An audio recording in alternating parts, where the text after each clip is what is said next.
Agréablement situé sur la place des Arcades de la Bastide de Castelnau de Montmiral, fondé en 1222 dans le Tarn par le comte de Toulouse, le restaurant de Gérard Garrigue, joliment nommé le Ménagier, est comme toujours avec ce savant maître-queux, un temple de la gastronomie pour épicuriens.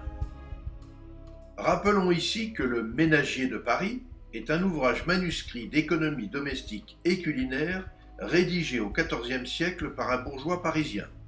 Ce livre est d'ailleurs considéré comme le plus important traité culinaire français du Moyen Âge. Dès que l'on franchit la porte de ce bel établissement, l'accueil chaleureux de Valérie donne le ton. Ici, les clients sont vraiment les bienvenus et l'unique souhait de ces charmants restaurateurs est de régaler leurs hôtes à satiété.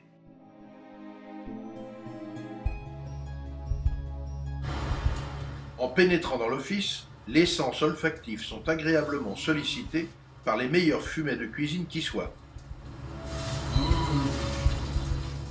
Julie Toriros et le maître des lieux n'hésitent pas alors à soulever les couvercles des marmites, où mijotent un bouillon de bœuf pour une soupe de châtaigne, un sauté de veau maringot, un bouillon au lapin et au poulet pour le plat du jour, un risotto façon paella.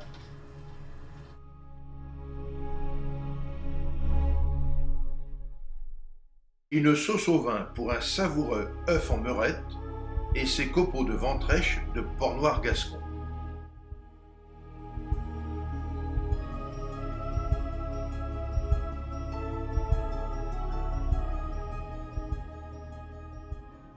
L'arrivée du poissonnier interrompt soudain l'agréable inventaire des faitous, et ce sont alors de belles truites, de grosses crevettes, de superbes dorades et des paniers de coquilles Saint-Jacques qui apparaissent devant nous.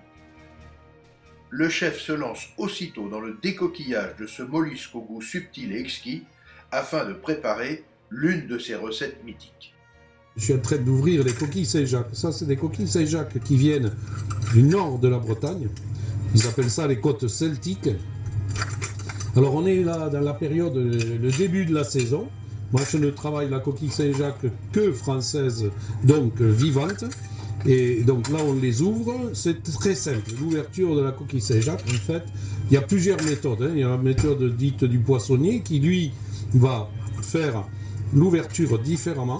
C'est-à-dire, il dégage la coquille et il la met sur son chapeau, comme ça. Et après, il retire, hop, le nerf et il laisse la coquille, comme vous pouvez le voir chez les poissonniers. Nous, les cuisiniers, on ouvre différemment. Enfin, certains. Moi, en tout cas, ma méthode, c'est je retire parce que je veux récupérer la noix. Je veux la nettoyer, la faire tremper pendant une bonne petite demi-heure dans de l'eau bien froide pour qu'elle se raidisse bien et qu'elle se lave bien, surtout qu'elle perde tout le sable qu'il peut y avoir dedans. Je vous présente le plat emblématique du pastel et de moi-même, c'est la coquille Saint-Jacques rôtie jubilatoire. En fait, c'est une coquille Saint-Jacques qu'on a vu l'ouverture tout à l'heure, qu'on a gardé que les noix, on les a dégorgées un tout petit peu pour qu'elles perdent le sable éventuellement. On les a mis dans ses propres coquilles, on leur a mis de la moelle par-dessus qui a nourri la cuisson, on a rôti au four très chaud, et derrière, après, on a fait une petite vinaigrette à base d'échalotes qu'on a fait confire au vinaigre avec du vin rouge, de l'échalote, du persil, du poivre mignonnette, c'est-à-dire du poivre concassé, qu'on a mis par-dessus avec de l'huile d'olive, et on a fini avec quelques graines de sel, de fleurs de sel et du pétale d'ail frit. Voilà, ça c'est un plat jubilatoire. Pourquoi? Parce que j'avais créé ce plat pour la confrérie de la jubilation à Toulouse. Et en même temps, c'est à double sens parce que les dimanches qui tombent à Saint-Jacques, à Saint-Jacques-de-Compostelle, on considère que c'est une année jubilatoire. Donc ça a deux sens, un sens un peu spirituel et puis un sens très gourmand. Et en même temps, c'est jubilatoire parce que ça fait jubiler, quoi. C'est tellement bon que c'est un plat qui ne peut être copié par personne.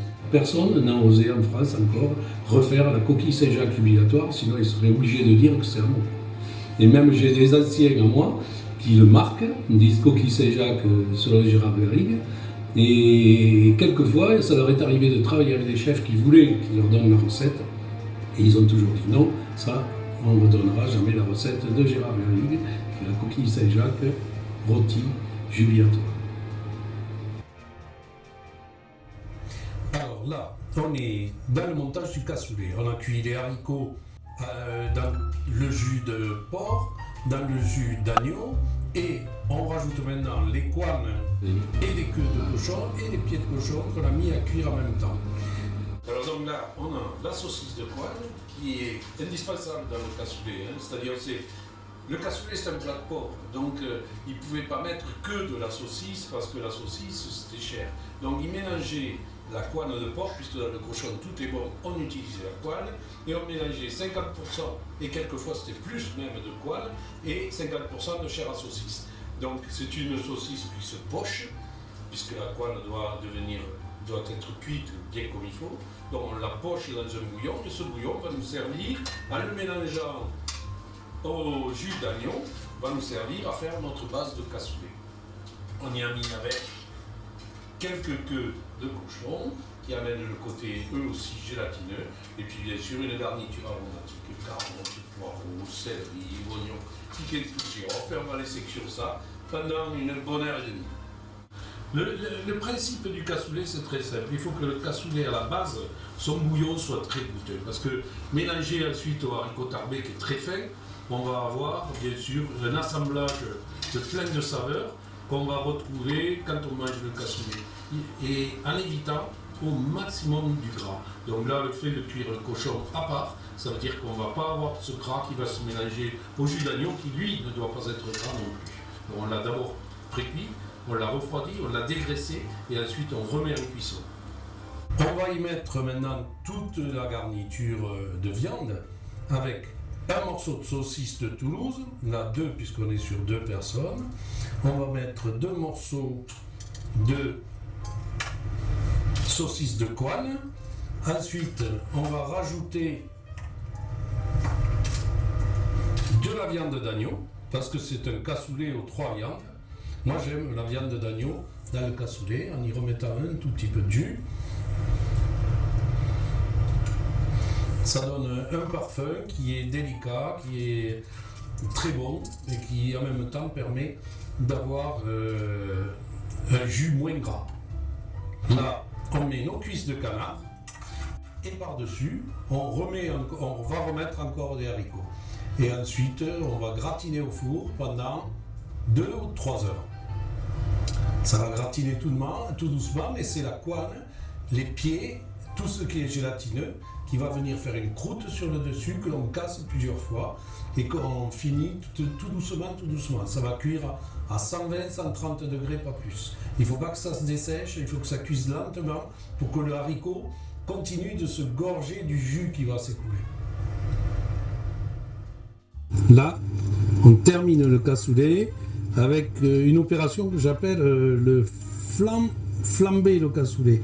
On met une petite pommade, donc j'ai mon secret, je ne vais pas le raconter, mais c'est une petite pommade qui va continuer à parfumer le cassoulet maintenant, pendant sa cuisson, qui va durer, donc, comme je l'ai dit, 1h30 à 2h30 à 3h, à basse température, pour que les haricots finissent de fondre, se mélanger en goût avec toute la viande et les 3 viandes que j'y mets dedans. Voilà, c'est-à-dire l'agneau, le porc, à travers la saucisse, les pieds et les couennes, et le canard avec le confit. Voilà. Et là, on est maintenant, Philippe, on est à 3 heures de gratinage dans le four. On l'a cuit tout doucement. Alors là, il est en train de prendre le baume, enfin depuis un moment déjà, il est dans le mijotage. Il est en train de faire la croûte. Je l'ai déjà cassée une première fois, 2 fois même. Et tu vois, chaque fois la croûte redescend et elle se refait sur le dessus. Et ça va continuer encore une bonne demi-heure. Et là, on a monté un tout petit peu la température pour que le gratinage soit plus conséquent, plus puissant encore.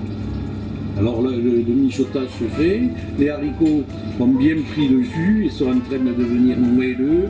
Ça fait comme une crème en fait de haricots. C'est le risotto du haricot, le cassoulet.